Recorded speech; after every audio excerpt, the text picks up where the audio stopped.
Good afternoon বন্ধুরা, সবাই কেমন আছো? আশা করছি সকলে ভালো আছো। তো আমাদের বেগুন খেতে আমরা ঘুরতে এসেছি। তো কেমন বেগুন হয়েছে তোমাদেরকে একটু দেখাই।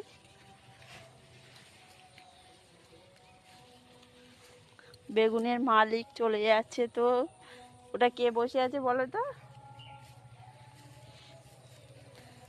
মানু, এটা কে বলো তো?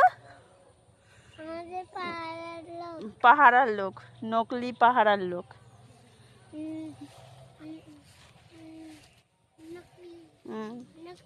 তো আমাদের কাছে কত বেগুন হয়েছে তোমাদেরকে দেখাই। এই দেখো কত বড় বড় বেগুন হয়েছে। হ্যাঁ, এখন না, দেখাই একটা গাছে কতগুলো বেগুন ঝুলছে শুধু। তো কে কে তোমরা বেগুন খেতে পছন্দ করো অবশ্যই লাইক কমেন্ট করো।